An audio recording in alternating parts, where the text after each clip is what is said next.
వనరులు లేవు కాబట్టి ఇక దేవుని సన్నిధిలో ప్రార్థన చేయడం, ఉపనయనం రాసి ప్రార్థన చేస్తున్నాం. ఇంకా కొద్ది అంటే వారం రోజులకి ఆమె ప్రశ్నించింది. అలా సమయంలో మరి నేను ప్రార్థన చేస్తున్నా.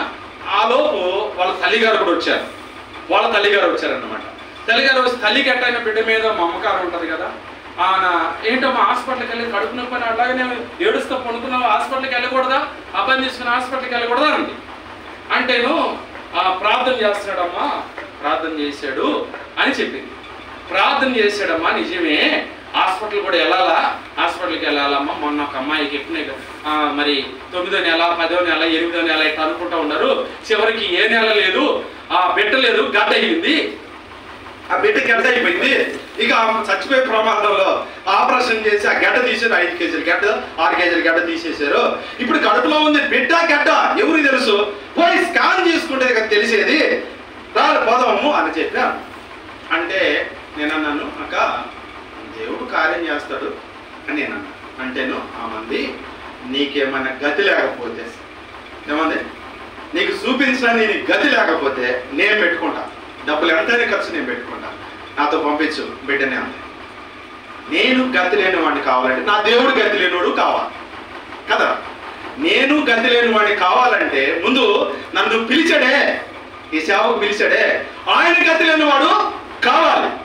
ఆయన గతి కలిగిన వాడు కనుక, అందరికీ గతులు చూపించేవాడు కనుక, గతులు మార్చేవాడు కనుక, ఆయన మార్చేవాడు కనుక ఇది కూడా మార్చగలడు, ఈ బాధలు కూడా మార్చగలడు అని నేను చెప్పాను. చెప్తే కోపంతో వెళ్ళిపోయారు వాళ్ళు. వెళ్ళిపోయిన తర్వాత నేను పట్టు విడకుండా ప్రార్థన చేస్తున్నా. ప్రభువా, వాళ్ళు ఎందుకు గడ్డ అంటున్నారు, బిడ్డ అంటున్నారు, ఇవన్నీ కాదు, నాకు నువ్వు బిడ్డని ఇస్తున్నావు, అది కూడా మగబిడ్డకి ఇస్తున్నావు, నాకు చూపించు. ఏం ప్రార్థన చేసాను చెప్పండి, చూపిస్తాడా? చూపిస్తాడా? నమ్ముట నీ వలన అయితే సమస్తం అంతే, చూపించుకోవడానికి సాధ్యమే. నువ్వు నమ్మితే చాలు, అంత స్థిరంగా, అంత గట్టిగా, అంత బలంగా నువ్వు నమ్మిగానే ప్రార్థన చేస్తే నేను చూశాను. అయితే అలాగనే చేయబెట్టి అలాగే ప్రార్థన చేస్తూ అట్లాగనే మోకాళ్ళ మీద ఉండిపోయినాయి. నాకు దర్శనంలో ఆ బిడ్డని మా ఇద్దరి మధ్యలో పండబెట్టాడు. ఆ రంగేమో ఆమెది పోలికలేమో ఉన్నాయి, మగబిడ్డ చూశా.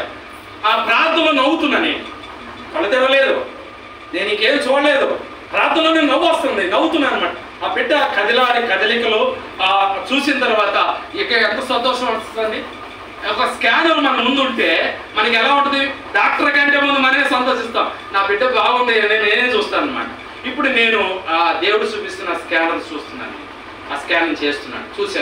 చూసి నేను నవ్వుతుంటే నన్ను ఇట్లా అంటుంది, చేతితో అంటున్నాను, ఏంటి నువ్వు నవ్వుతున్నావు, ప్రార్థన చేస్తున్నావా నవ్వుతున్నావా అని. అంటే అప్పుడు ఒక్క లేచి నయోమితో చెప్పాను, అమ్మ నయోమి, నేను ఇప్పుడు ఒక దర్శనం చూశాను, మనకు పుట్టేది మాత్రం మగబిడ్డే, డౌట్ లేదు. చూపించాడు, చూశా, రంగు నీది, పోలికలు నాది, మన మధ్యలో పండబెట్టాడు. ఆ బిడ్డను నేను చూశాను అన్న. అంటే నువ్వు ఎందుకైనా మంచి కానిపోయిందా ఎవరితో చెప్పొద్దు, ఎందుకైనా మంచిది కానిపోయిందాక ఎవరితో చెప్పొద్దు. ఒకవేళ అంటే ఆడపిల్ల పుట్టిద్దేమో అని క్లియర్గా చూసినా కూడా డౌట్ పడుతుంది అనమాట. క్లియర్గా చూసి నేను చెప్తున్నా కానీ ఆమె నమ్మట్లేదు. అర్థమైందా? అయితే చెప్పాను కరెక్ట్గా అంటే వారం రోజులకి ఆమె ఇంట్లోనే, మనమే హాస్పిటల్కి వెళ్ళలేదు, సుఖమైన కానుకనిచ్చాడు, మగబిడ్డనిచ్చాడు. చాలా మంది పందెలు కాశారు, చాలా మంది చెప్పారు, ఎవరు చెప్పినా మారదు. ఎవరు చెప్పినా గట్టిగా పట్టుదలతో ప్రార్థన చేసి ప్రభు దగ్గర చూసినప్పుడు దేవుడు కార్యాలు చేస్తూ వచ్చాడు. ఎంత అద్భుతం అండి, ఎంత అద్భుతమైన కార్యం. మా సేవా పరిచర్యలో బిడ్డల్ని ఇవ్వటం కూడా ఎందుకు ఇచ్చాడు అంటే, అది కూడా సత్క్రియలందు ఆసక్తి గలవారిగా, సత్క్రియలందు ఆసక్తి గలవారిగా మనలను చేస్తూ వచ్చినాడు. దేవుని పని ఉన్నా కాబట్టి దేవుని యొక్క ఉన్నతమైన దేశంలో, ఎందుకంటే ఆయన దయని ఒక కిరీటంగా ఈ సంవత్సరంలో ఆమె ఎత్తుకొని, ఆ కిరీటం పెట్టుకొని తలెత్తుకొని తిరగాలంటే ఏం చేయాలా? తలెత్తుకొని తిరగాలంటే ఏం చేయాలా? సత్క్రియలు చేయాలా. అదనమాట. ఇప్పుడు చదవండి 65వ కీర్తన 11వ చరణం. 65వ కీర్తన 11వ చరణం. దేవుని యొక్క ఉన్నతమైన ఉద్దేశంలో ఇప్పుడు చూడండి, తలెత్తుకొని తిరగాలంటే ఇప్పుడు చెప్పండి. సంవత్సరమును అది ధరింపజేశాడు. ఎందుకో తెలుసా? నువ్వు సత్క్రియలు చేయాలి. చేయుచున్నావా? చేయబోతున్నావా? చేయాలని తీర్మానం చేసుకుంటున్నావా? అర్థమైందా? ఇంతకుముందు చేసి ఉన్నావా? అది గుర్తుపెట్టుకోవాలన్నమాట.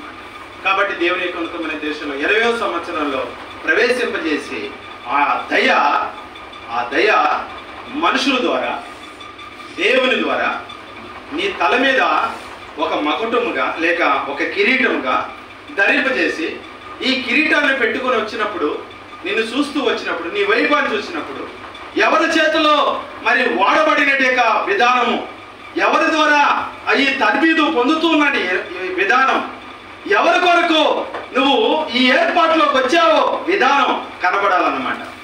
నువ్వు దేవుడు చేసిన పని. ఎవరమ్మా? ఈ పోలిక ఎక్కడిది? ఈ రోషం ఎక్కడిది? ఈ నీతి ఎక్కడిది? ఈ పరిశుద్ధత ఎక్కడిది? ఈ ప్రార్థన ఎక్కడిది అని అంటే ఆయన పని. ఎవరి పని? ఆయన పని, దేవుని పని. దేవుని చేతిలో వాడబడుతున్న ఆయుధాన్ని ఉపయోగించుకుంటున్నాడు, వాడుకుంటున్నాడు.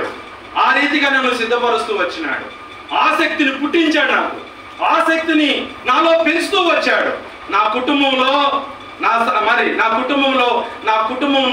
కుటుంబంలో నుంచి సంఘములోను, సంఘము నుంచి పరలోకానికి, సంఘము నుంచి పరలోకానికి.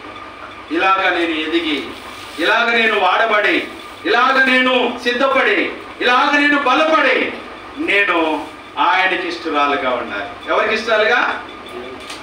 అది దేవునికి ఇష్టరాలుగా, దేవునికి ఇష్టంగా బతకం. అంటే దేవునికి ఇష్టం అంటే సంతోష పెట్టడం. ఇప్పుడు వాళ్ళ డాడీని సంతోష పెడుతుంది, అర్థమైందా? వాళ్ళ డాడీని సంతోష పెడుతుంది, వాళ్ళ తల్లిని కూడా సంతోషపరుస్తుంది. అయితే సంఘాన్ని కూడా సంతోషపరచవచ్చు, సమాజాన్ని కూడా సంతోషపరచవచ్చు. కానీ దేవుని సంతోషపరుస్తుంది. ఇష్టుడుగా ఉండాలి అంటే సంతోష పెట్టాలి దేవుణ్ణి. అన్ని విషయాల్లో దేవుని సంతోష పెట్టాలి. ఈ రోజు నుంచి నువ్వు వేసే ప్రతి అడుగు దేవుని సంతోష పెట్టే అడుగుగా ఉండాలి. నువ్వు ఆలోచించే ప్రతి ఆలోచన దేవుని ఆలోచనలోనికి దగ్గరగా ఉండాలి. అర్థమైందా? నువ్వు మాట్లాడే ప్రతి మాట అది దేవుని మాటగా ఉండాలి, దేవుని మాట ఉండాలి, దైవ భాష రావాలి. అలాంటి అనుభవంలో నువ్వు ఎదగడానికి నువ్వు తయారు చేయగలి. అన్న బిడ్డ ఎట్టిదో అది వాళ్ళ దేవుడు ఎత్తుపట్టాలి, వాళ్ళు సంఘమంతా ఎత్తుపట్టాలి. ఆ బిడ్డ ఎట్టిదో, ఏ రీతిగా ఏమి చేయాలో, ఏ విధంగా ఎదగాలో మాకు నేర్పయ్యా, మాకు నేర్పు. ఆ రీతిగా మన చేతులెత్తి ప్రార్థన చేయాలి. ఆ రీతిగా ప్రార్థన చేసినప్పుడు బలవంతుని చేతిలో బాణముల వంటి వారు, అట్టి వారు అంబుల పొదిని చెప్పండి, తమ అమ్ముల పొదిని నింపుకొని చెప్పండి. మరి పై భాగం చదువుకుని మరి కింద భాగం చదివితే వారితో తమ అంబుల పొదని నింపుకునేవారు ధన్యులు. అదే అన్నమాట, ఇప్పుడు ధన్యురాలు అన్నమాట. 19 సంవత్సరాలు పరిపూర్ణంగా ఎన్నో బాధలు, ఎన్ని రకాలైన బలహీనతలు తన చుట్టూ తిరుగుతుంటే, తను పట్టుకుంటే ఇందాక కూడా చెబుతుంది, ఎన్నుపోసలో నొప్పి వస్తుందట, ఎముకలన్నీ నొప్పి వస్తున్నాయంట. అర్థమైందమ్మా? కాల్షియం తగ్గిందంటే నీ డిపార్ట్మెంట్ అదే కదమ్మా, నీ సెక్టార్ అదే కదా. కాల్షియం అంటే కాల్షియం బాగానే ఉందంట, పొటాషియం అంటే పొటాషియం బాగానే ఉందంట, మెగ్నీషియం అమ్మంటే మెగ్నీషియం కూడా బాగానే ఉందంట. అన్నీ బాగానే ఉన్నాయంట, కానీ బలహీనంగా ఉందంట. చెప్పండి, బలవంతుని చేతిలో ఇప్పుడు ఎట్లా ఉండాలి? బాణంలాగా ఉండాలా, పొదును కలిగి ఉండాలా, రోషం కలిగి ఉండాలా, భక్తి కలిగి ఉండాలా, వైరాగ్యం కలిగి ఉండాలా. అలాగా కలిగి ఉండాలి అంటే అంబులు పొది, చెప్పండి, అంబులు పొది నింపాలి. అంబులు పొది ఎప్పుడు నింపాలి? స్టోరేజ్ ఉండాలి. అర్థమైందా? స్టోరేజ్ ఉండాలి. కాబట్టి వాళ్ళు నింపుకున్న తర్వాత వాళ్ళు ఎక్కడికి చేరుకుంటారంట? ధన్యకరమైన స్థలానికి చేరుకుంటారు. ధన్యులు వాళ్ళు. అర్థమైందా? వాళ్ళు ఎలాంటి వారు? ధన్యులు. కాబట్టి ఆమె ధన్యురాలుగా ఉండాలి అంటే సంఘము ప్రార్థించాలి. ఆమె ధన్యురాలుగా ఉండాలంటే కుటుంబము ప్రార్థించాలి.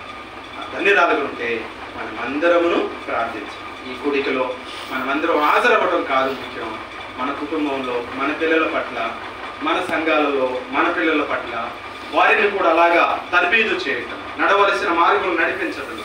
ఇంకా చాలా సంగతులు మనం ఇక్కడ ధ్యానించాల సమయం మనకి తక్కువగా ఉంది. మళ్ళీ సాయంకాలం మీటింగ్లు, వాళ్ళకి మీటింగ్లు ఉంటాయి. ఆ మీటింగ్లు మళ్ళీ వెళ్ళాలా, మరి వాతావరణం అనుకూలించి వాళ్ళ ప్రాంతాలకి అందరికీ వెళ్ళటానికి కూడా అనుకూలుతున్నట్లుగా దేవుడు ఈ మాటలు తన ఇనికిడిలో దీవించి ఆశీర్వదించాడు. ఆ కిరీటము